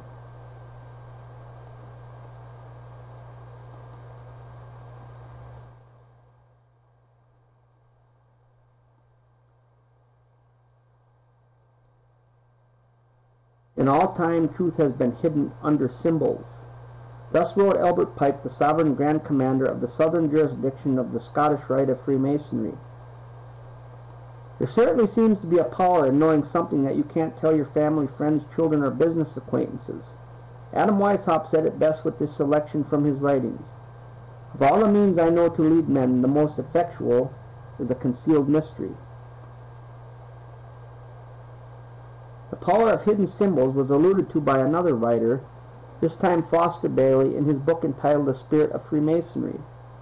A symbol veils or hides a secret, and that is what veils certain mysterious forces. These energies, when released, can have a potent effect. There are many who can attest to that simple truth. Organizations with concealed or secret initiation ceremonies abound in America. College fraternities and sororities teach that college student to accept secret initiation ceremonies and hidden knowledge at a young age. The Masons intended for adult males have similar organizations for their young sons and daughters, and other secret organizations for their wives. All of these organizations tend to prepare their male members for further service in the master secret organization, the Masons. However, the Masons are quick to point out that they conceal their truths from the general public. Manly P. Hall wrote this: "It is for the adepts. An adept is defined by the dictionary as one who is an expert, but there is an esoteric definition that shall be discussed later, one to understand the meaning of the symbols." He further instructed his readers that understanding the symbols could make one wise. An understanding of these symbols is the beginning of wisdom. Max Toth, a writer about the Great Pyramid of Giza in Egypt, also wrote about the purpose of symbols. The knowledge of the ancient mysteries was never revealed to the layman except through the media of symbols. Symbolism fulfilled both the need to conceal sacred truths from the uninitiated and to offer a language for those qualified to understand it.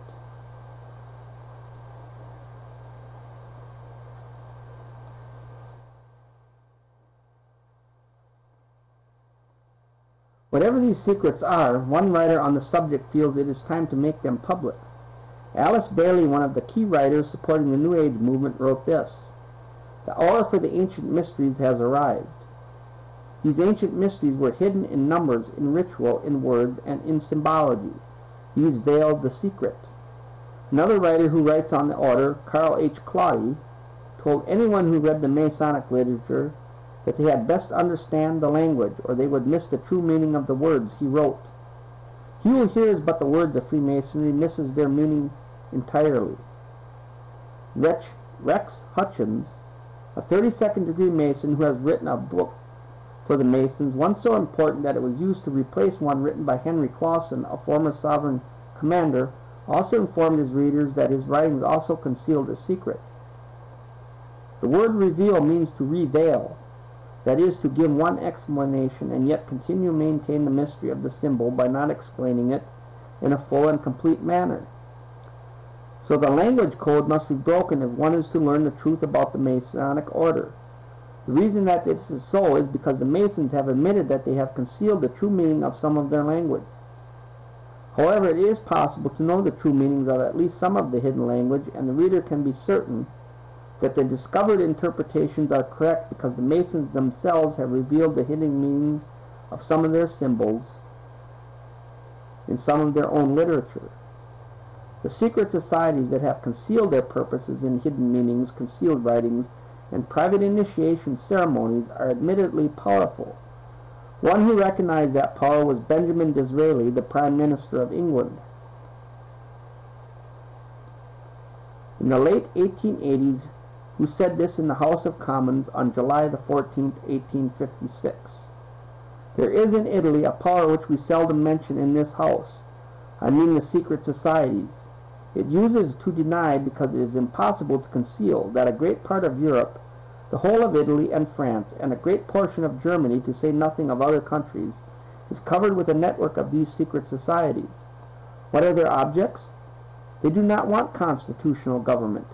They want to change the tenure of the land, to drive out the present owners of the soil, and to put an end to ecclesiastical establishments. The Masons know about concealing secrets from the rest of the world. Karl Claudi, a Masonic writer, told his readers that the secrets are inside secrets, which are inside other secrets. He wrote, "Cut through the outer shell and find a meaning. Cut through that meaning and find another. Under it, if you dig deep enough, you may find a third, a fourth. Who shall say how many teachings?" And even the communists use concealment. Nikolai Lenin, the Marxist communist, who communized the Russian nation in the years following the Russian Revolution of 1917, wrote this: "We have to use any ruse, dodge, trick, cunning, unlawful method, concealment and veiling of the truth. The use of secrecy to conceal thoughts from certain of the members of the organization or from the public is the device of those who have something to hide.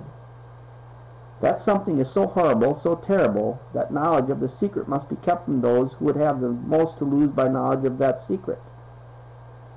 In the case of the secret societies, it is a belief in Lucifer, also known as Satan, the devil.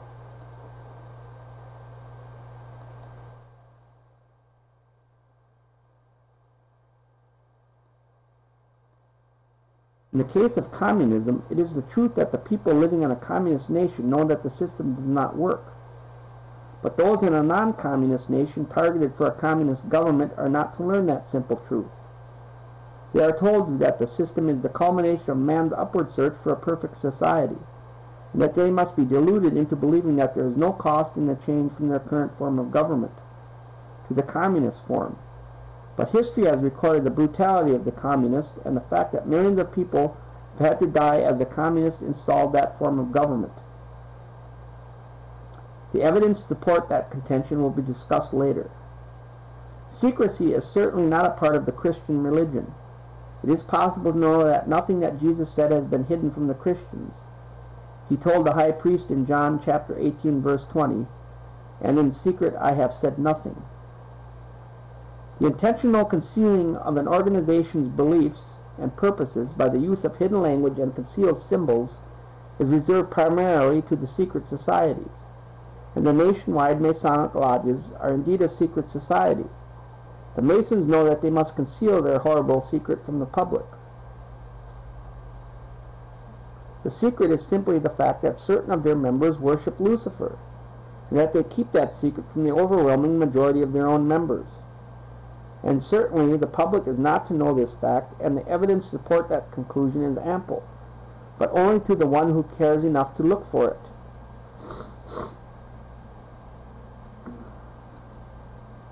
So the student of history has to discover the hidden meanings behind the symbols in the Masonic literature and in the secret initiation ceremonies to understand the Masonic order. One of the first symbols that needs to be examined is the symbol of the serpent, also called a snake or a dragon. Manly P. Hall wrote that the use of this symbol is as old as early man when he wrote this in his book entitled The Secret Teachings of All Ages. Among nearly all these ancient peoples, the serpent was accepted as a symbol of wisdom. Here Mr. Hall states that the serpent was a symbol of wisdom. It will be remembered that Lord Maitreya, the future New Age leader, also claimed to possess wisdom. Mr. Hall continued,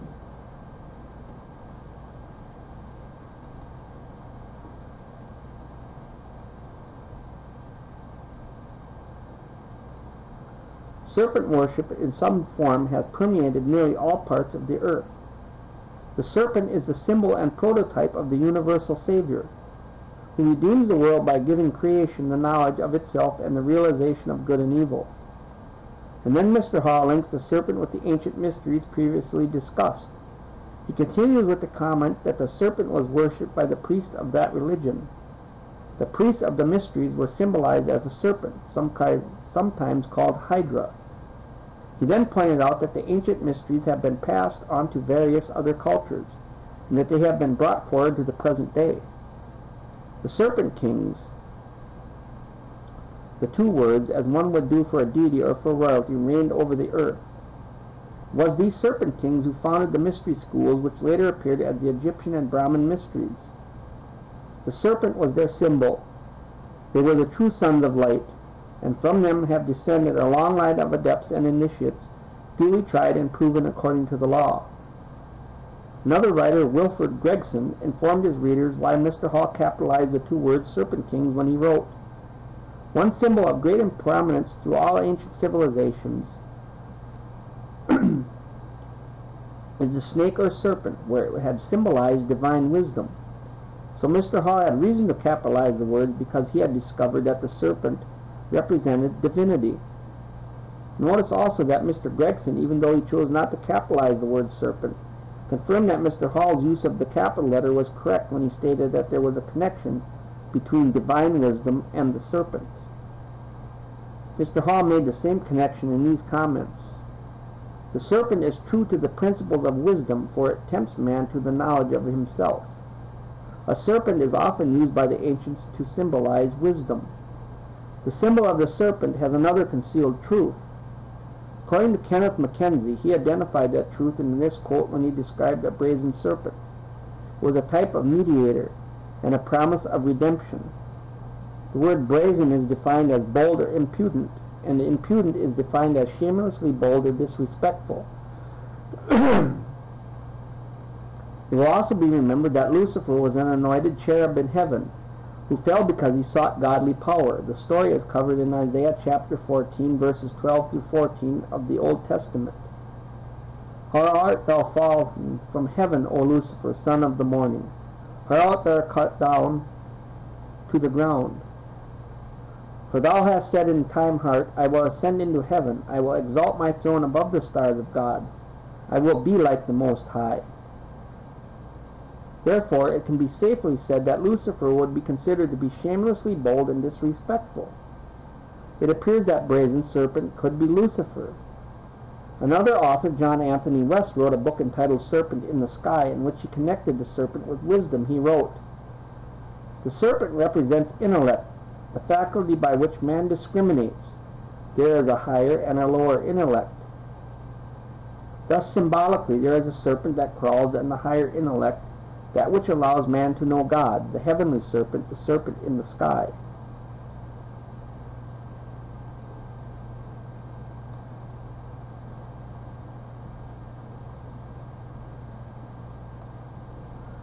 The somewhat veiled worship of this serpent in the sky inside the Masonic lodges was alluded to by another Masonic author, Kenneth Mackenzie, in his book entitled The Royal Masonic Cyclopedia.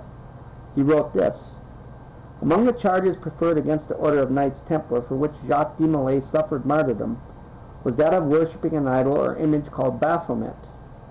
It has been suggested that Baphomet is none other than the Ancient of Days or Creator. More cannot be said here without improperly revealing what we, meaning the Masons, are bound to conceal, and never reveal. So according to this Mason, the snake or serpent is somehow a symbol of the subject of the Masonic worship. And apparently this fact is a secret that the Masons cannot reveal to the rest of the world.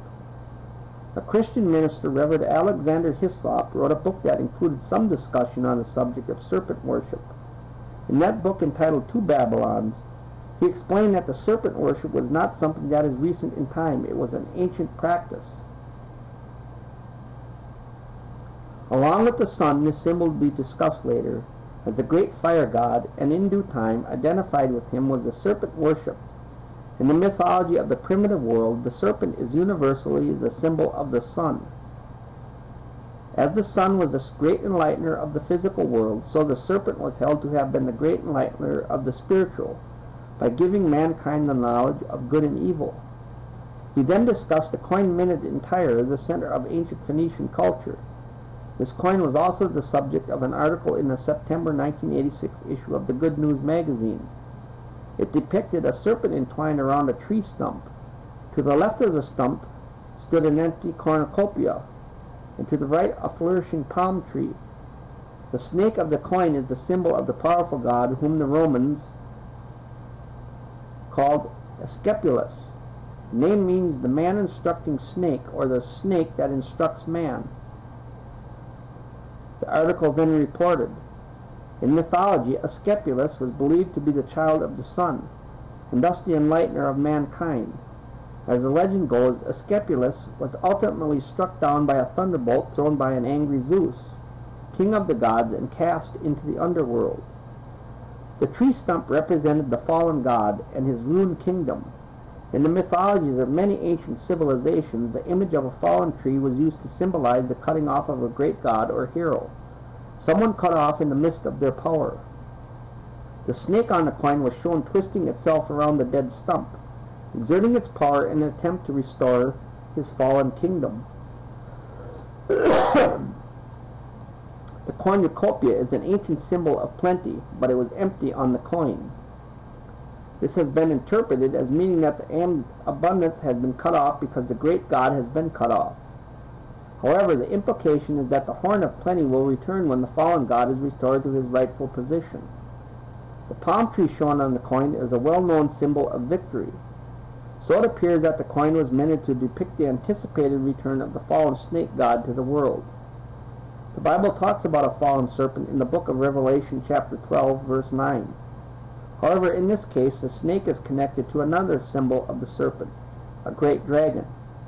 And the great dragon was cast out, that old serpent called the devil and Satan.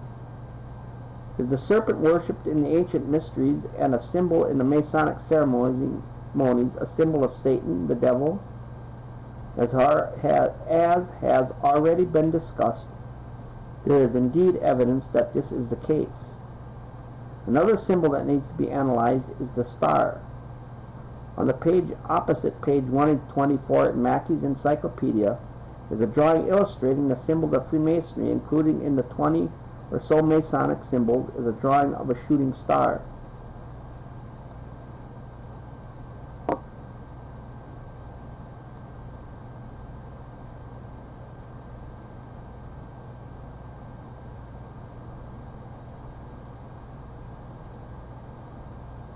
It can be fairly claimed that a blazing or shooting star would be one that was on the move inside the universe.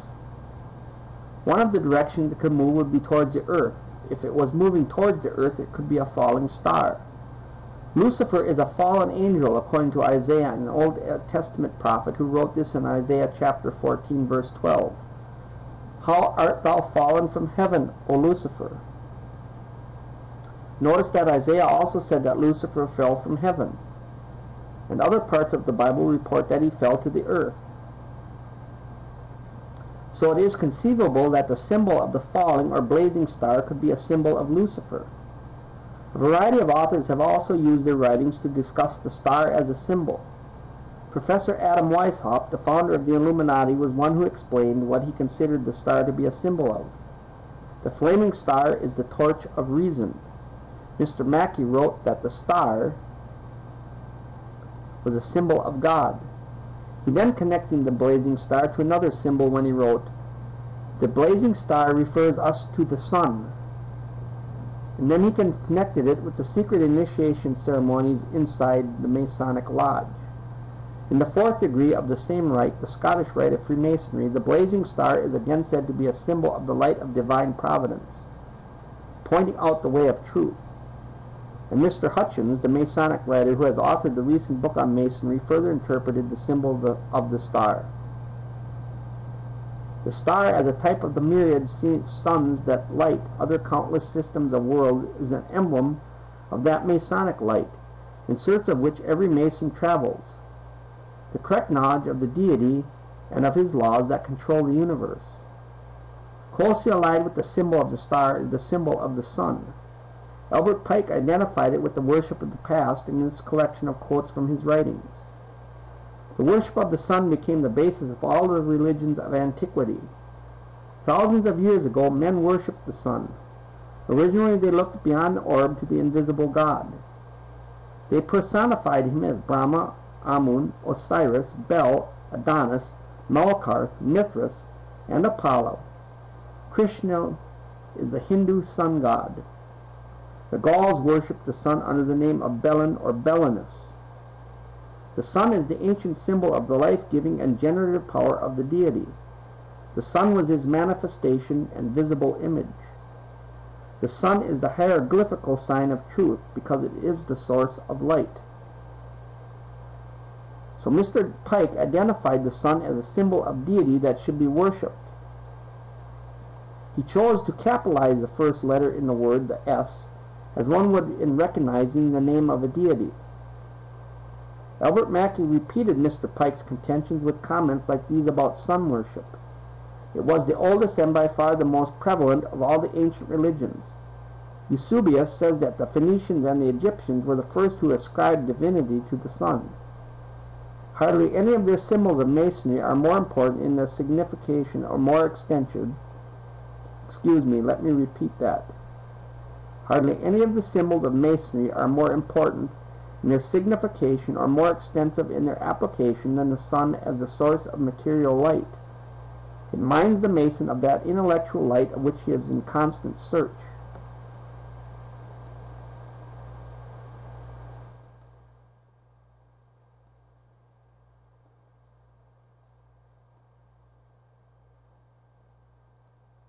The sun is then presented to us in masonry first as a symbol of light, but then more emphatically as a symbol of sovereign authority. So the sun was a symbol of something that only the believers in the religion known as the ancient mysteries understood. These believers, called adepts, certainly knew that the people would not accept their mystery of religion, so they had to conceal it from them. So the task became one of creating a religion around the belief that they knew the people would accept, because it would make some sense, at least as far as the adepts would explain it. But their basic purpose was to create a popular religion as a cover for their secret worship. The secret religion would be built around a belief in the sun. The sun would be a perfect thing to build a religion around because of the basic nature. It is very visible and has a very important role in man's life. It rises in the morning, it appears to be born, and then sets during the evening, it appears to die, and then appears to be born again the next morning. It also appears to wander in the sky, setting further north or south each night. It then returns to any given position twice a year. So the sun appears to have a major birth or death twice each day and twice each year. It would be very easy for the adepts to explain to the people that only something bigger than mankind, a god, had the ability to die and come back to life. So the adepts would teach the people that they had to pray to the god or it would choose not to return. They encouraged the worship of the sun so that it would return to mankind again either once a day or once every 6 months. Albert Pike confirmed this view with this explanation of why early man worshipped the sun. To them, meaning early man, the journeyings of the sun were voluntary and not mechanical. So early man considered the sun to be something that moved voluntarily. In other words, the sun did not have to return each morning. Man must have quickly determined that since the sun did not have to return, man should start asking it to return. Man certainly must have figured out just how important the sun was to his life and well-being, and he certainly must have determined that if the sun chose not to return, all of mankind would perish. So it was an easy jump from a belief that the necessary sun was an entity that chose to move across the daytime sky, to a belief that it would return only if man prayed to it to return. But there is something even more interesting to be considered that Pike didn't explain with that comment. Obviously, to make the new religion work, the believers would have to be able to predict the movements of the sun. It wouldn't be too long before some of the common people would start noticing that the sun was either an actual being nor a god to be worshipped, but something that moved according to precise laws. If the common people figured that out, they would not need the adepts who had computed the sun's periodic cycles. So to keep their power intact, they would teach the people that if they did not accommodate their wishes, they would make certain that the sun did not return. They could even predict, as their measurements became more sophisticated, the exact time and date when the moon would go between the sun and the earth, causing the sun to disappear. They could then fool the people into believing that they were the cause of the disappearance. They could explain to the people that they did not continue to pay them some sort of tribute. They would not intercede in their behalf, and the sun would not reappear. To keep the minds of the common people away from figuring out that the whole religion was a scam, the adepts would conduct beautiful and ornate ceremonies around the worship of the sun, and they would expect the people to pay them for their elaborate rituals.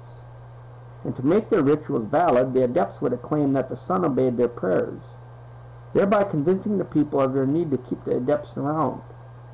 The people would continue to pay tribute to these adepts as long as they appeared to be successful.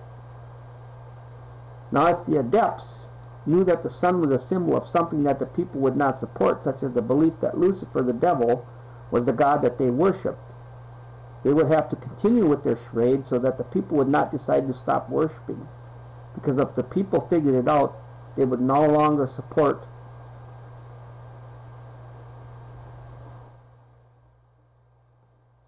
and excuse me, gentlemen and ladies, my arrow wants to disappear on me, but I will get it here.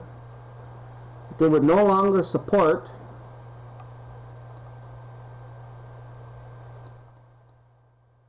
their activities. They would have to keep their beliefs from the people and conceal their secret worship and hidden symbols. So sun worship as a religion prospered. Mr. Hutchins discussed that position in his book. In the tabernacle, the brethren, clothed in black, mourn Osiris, who is representative of the sun, of light, of life, of good and beauty. They reflect upon the way the earth may be, again gladdened by his presence. Mr. Pike connected the sun to Osiris, mentioned by Mr. Hutchins as worthy of being mourned. The three lights of the altar inside the Masonic temple represent Osiris, Isis, and Horus. Osiris was represented by the sun. Mr. Mackey went a little further and informed his readers that Osiris was the sun. In his book entitled Introduction to Freemasonry, Carl H. Claudy, the author, himself a Mason, connected the sun worship with the ceremonies inside the Masonic Lodge.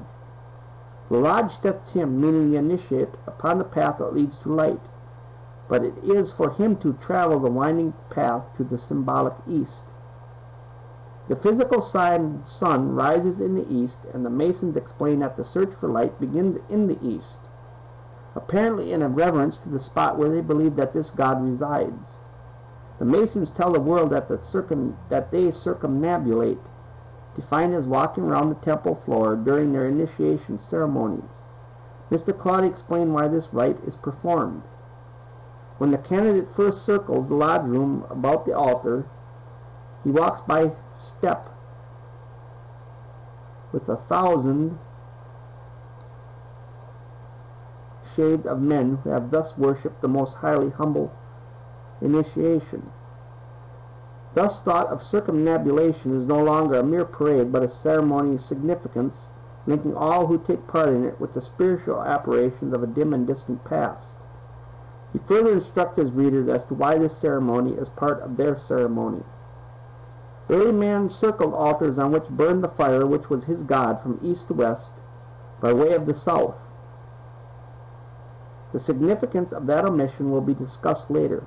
Circumambulation became part of all religious observances. In another part of his book entitled Introduction to Freemasonry, Mr. Claudy reported that this style of walking was traceable to the ancient religions of the past. He wrote, "Circumambulation was in the ceremonies of ancient Egypt. So this practice of the modern Masons is based upon the ancient religious practices of the ancients. So the Masons are telling us that early man walked around in a circle because he was worshiping the sun. Then they tell us that they are doing it for the same reason. They are reasoning that the north as a location to be visited in their walk around the temple floor is not included in their initiation rites. And 6 of the great Masonic writers have told us why this is so. Captain William Morgan offered his readers this explanation with this comment from his book. We therefore Masonically term the north a place of darkness. Mr. Mackey confirmed that statement in his book.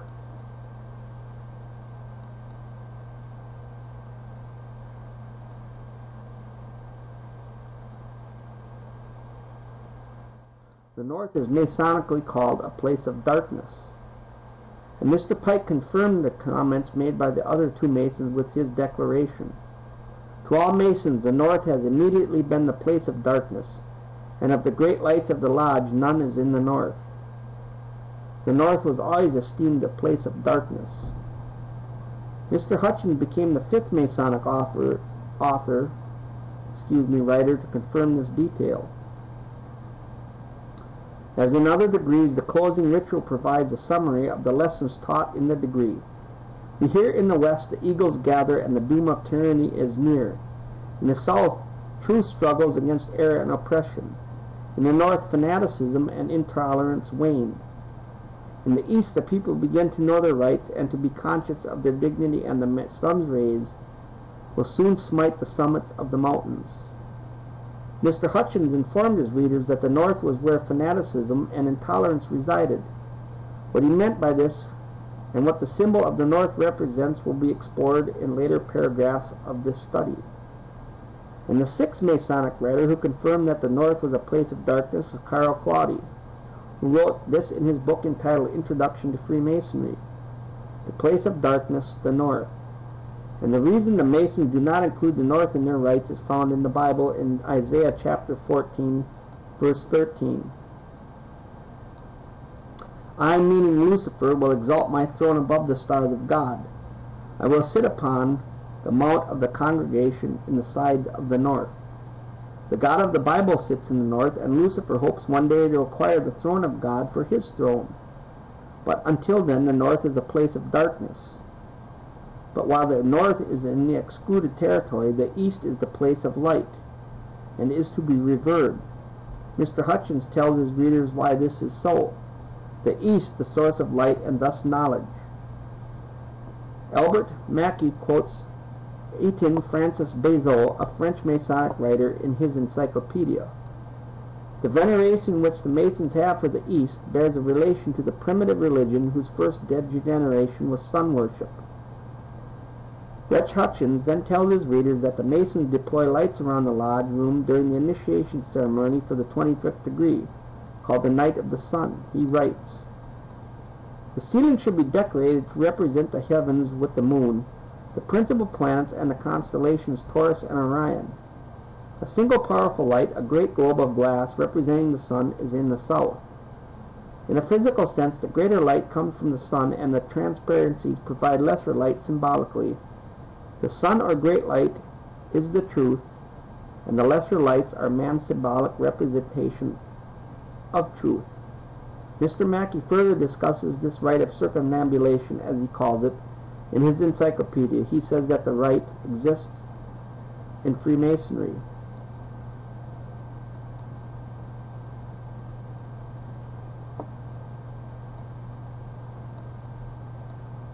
The people always walk 3 times round the altar while singing a sacred hymn. In making this procession, great care was taken to move in initiation of the course of the sun. He then assisted the reader with understanding this practice in the Masonic temples. The rite of circumambulation undoubtedly refers to the doctrine of sun worship. However, in another of the books that he wrote, Mr. Mackey directly states that the rite is connected to sun worship. This is what he wrote in a book entitled Manual of the Lodge. The circumambulation among the pagan nations referred to the great doctrines of Sabianism, or sun worship. Sabianism is defined by Mr. Mackey in his encyclopedia as the worship of the sun, moon, and the stars, the host of heaven. It was practiced in Persia, Chaldea, India, and other Oriental countries at an early period of the world's history. He then added this rather cryptic comment. And although the dogma of sun worship does not, of course, exist in Freemasonry, we find an allusion to it in the rite of circumambulation which it preserves. One can understand what Mr. Mackey meant by that comment. The Masons do not worship the sun, they worship the sun. So he was telling the truth, but concealing it in a symbolic language. Mr. Hutchins then volunteered the information that is in the 12th of the 32nd degrees. The rite of circumambulation is preserved. He writes, "In all the Scottish rite degrees thus far, the candidate has made 21 prescribed circuits around the altar. This degree adds 7 for a total of 28. This practice, called circumnavigation, is derived from the ancients and existed among the Romans, Semites, Hindus, and others. It is thought to have been a rite of purification. The sun was believed to travel around the earth. The initiates initiated the movement of the sun when they made circuits around the altar.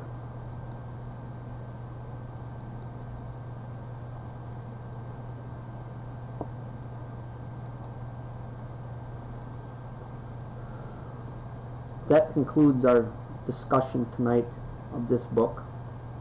All information contained tonight in this study and discussion comes from the book entitled The New World Order, authored by A. Ralph Epperson. I highly recommend, ladies and gentlemen, that you get a copy of this book and read it in its entirety, and that you will understand, despite the fact that you may or may not have a religion, those that seek to enslave mankind have a religion, and this is not a political battle that we face, ladies and gentlemen. We face a religious battle. And the sooner that you understand this, the better off not only America will be, but the world will be. And as I said, do not procrastinate. Do everything you can in your power every day, with every breath you take, to prepare yourself. The New World Order will not be stopped, but it can be survived, and we can restore mankind to a peaceful place on this planet. Good night, and we shall see you again.